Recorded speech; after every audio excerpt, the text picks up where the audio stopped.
Hello everybody. Today was the day 4 of a 73 days hard challenge for prelims 2024. So today my targets were as usual.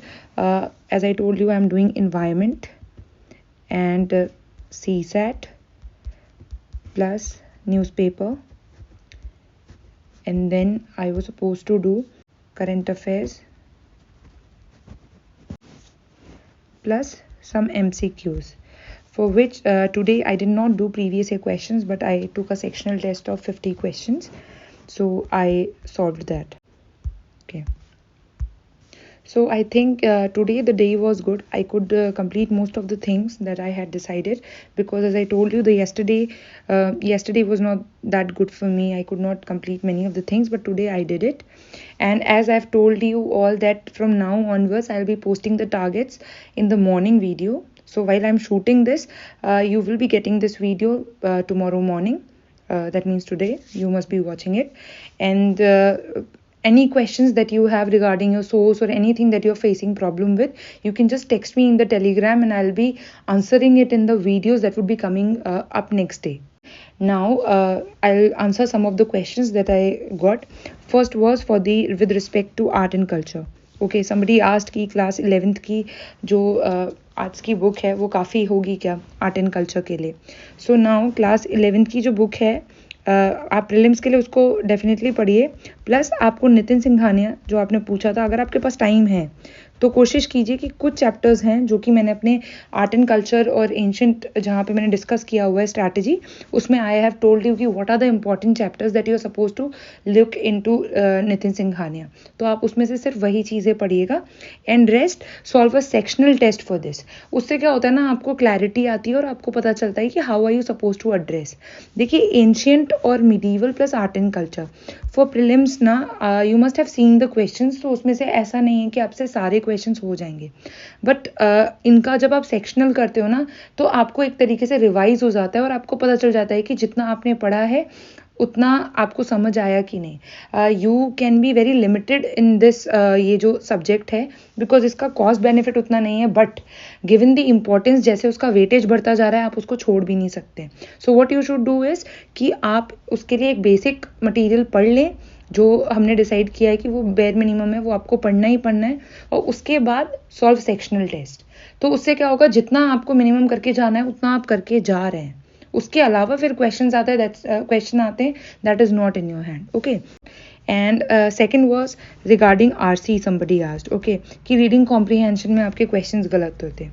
Now see, UPSC में when you will see कि reading comprehension में ना not all questions आपको सही आएंगे, क्योंकि ना उनकी इंटरप्रिटेशंस थोड़ी सी अलग हो जाती है. अगर आप देखेंगे तो, क्योंकि UPSC की जो ऑफिशियल आंसर की है ना, उसमें और आप जो अपने बुक्स भी पढ़ते हैं उसमें भी आप देखेंगे तो थोड़ा सा 18-20 का फ़र्क होता ही होता है.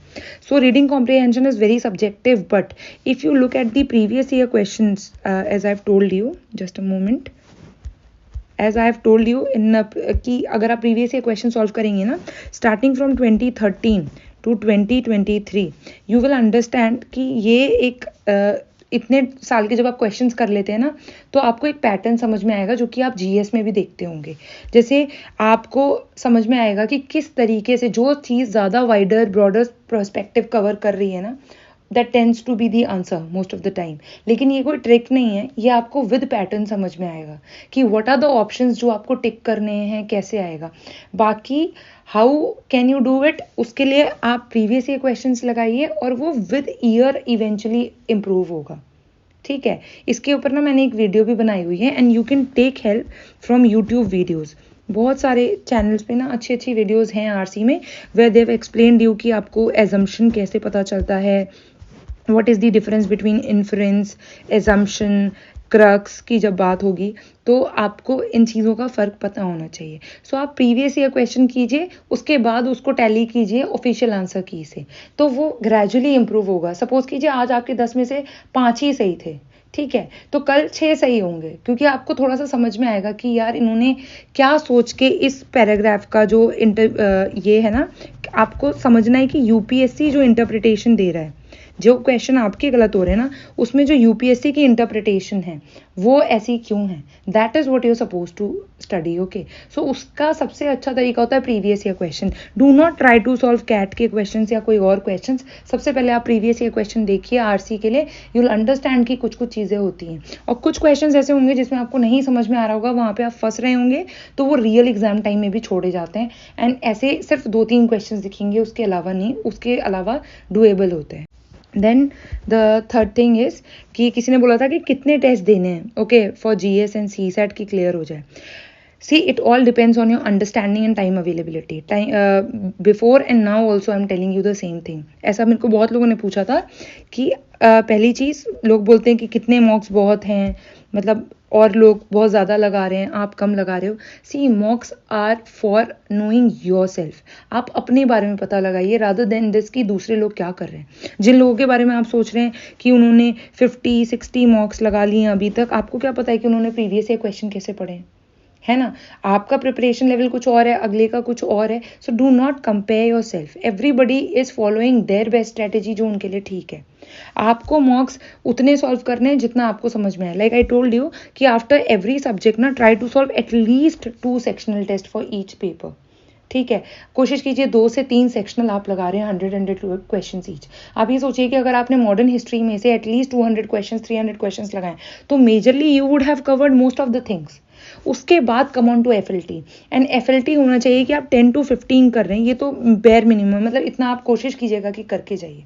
But all this comes after you are done with your previous year questions. तो just let me summarize this whatever I am telling you, कि आपको क्या करना है, आपको पहले करने हैं प्रीवियस ईयर क्वेश्चंस और उनको अच्छे से समझना है.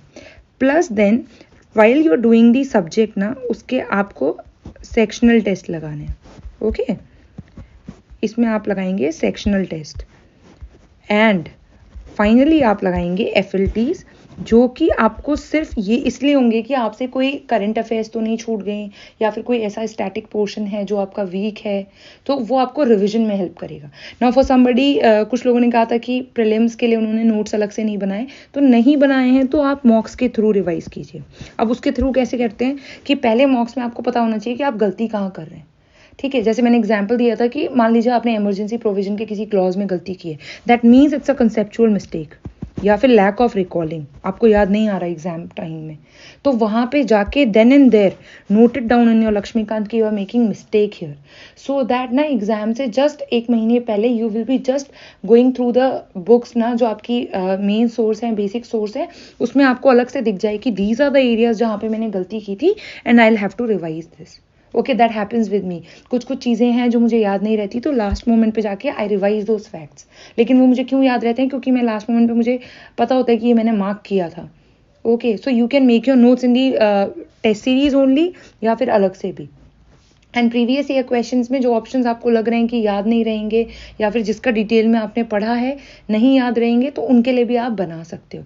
But don't get these notes very बल्कि. ओके, फिर उनका वो जो प्राइम पर्पस है ना, वो मिस हो जाता है. कोई मतलब नहीं अगर आपने उसको भी बहुत बल्कि बना लिया. So just mark the things that you feel important and जो जिसमें आप गलती कर रहे हैं. So mocks are just meant to make you realize कि ठीक है आपकी गलतियां कहाँ हो रही है, आपकी नॉलेज में कहाँ कमी आ रही है, whether it's a conceptual mistake या फिर वो करंट में है. अगर करंट में है तो फॉर अ वाइल चल जाएगा, बट अगर कंसेप्चुअल है so go and revise it again, because UPSC is all about static. Remember that. Okay, so I hope I am clear कि मॉक्स आप पे डिपेंड करते हैं. अगर आपको टाइम मिल रहा है तो आप दीजिए, आप 15 से ऊपर भी दे दीजिए, 20 से भी दे दीजिए, बट बेसिकली कोशिश कीजिएगा कि 10 to 15 आप फुल लेंथ लगा लेंगे तो अच्छा रहता है. And I am talking this with previous year questions कि मिनिमम इतने करके जाइएगा तो आपके लिए अच्छा रहेगा. बाकी रेस्ट डिपेंड्स ऑन कि मान लीजिए आपको लग रहा है कि आपको अभी बहुत इंप्रूव करने की ज़रूरत है तो आप कीजिए, बट ऐसा नहीं होना चाहिए कि आप एफएलटी लगाते जा रहे हैं बट आप इंप्रूव कुछ नहीं कर रहे हैं. देखिए मैंने बहुत सारे लोगों को देखा है, for 30 days they will solve 30 एफएलटीज, लेकिन क्या है ना, उनको ये नहीं पता चल रहा कि उनकी गलती कहाँ है. सपोज आपका ज्योग्राफी वीक है, तो मतलब ज्योग्राफी या हिस्ट्री या मॉडर्न हिस्ट्री में मान लीजिए आपको याद नहीं रह रहा है, गवर्नमेंट पॉलिसीज जो भी ब्रिटिश पॉलिसीज थी नहीं याद रह रही, सो ऑब्वियसली आप जाके उसको पढ़िए, ना कि अगले दिन दूसरा टेस्ट दीजिए और सोचिए, because I have seen some people employing this technique कि हम उसके थ्रू ही रिवाइज कर लेंगे, उसी के थ्रू पढ़ लेंगे, क्योंकि वो तो सिर्फ उतना देंगे ना जितना उस उस ब्रिटिश पॉलिसी में होगा। मान लीजिए आप पढ़ रहे हैं कि रेगुलेटिंग एक्ट पढ़ रहे हैं या कुछ भी एक्ट पढ़ रहे हैं फॉर दैट रीजन, तो उस टाइम पे सिर्फ वही दिया होगा ना, आप पूरा तो नहीं पढ़ सकते, लेकिन आपको पता है you are making again and again mistake in that, so don't do that. आप जाके पढ़िए, पहले उस सब्जेक्ट को रिवाइज कीजिए जहाँ पे आपको पता है कि यहाँ पे गलती हो रही थी, and then give the other test. Do not just get indulged into test कि आप देते जा रहे हैं but you are not analyzing it कि आपकी गलती कहाँ हो रही है। So this is the main thing कि you need to analyze. Okay, so मुझे लगता है मैंने बता दिया काफ़ी कि आपको क्या करना चाहिए। आपको इस चीज़ पे बिल्कुल सोचने की ज़रूरत नहीं है कि आपको कितने टेस्ट देने चाहिए कितने नहीं, बिल्कुल मत सोचिए। आप उतने दीजिए जितने में आप कंफर्टेबल हैं और अपने थोड़ा सा आपको प्रैक्टिस हो।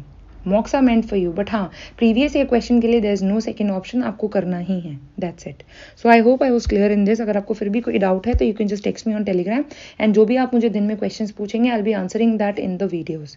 Okay, so that's all for today, thank you, good night.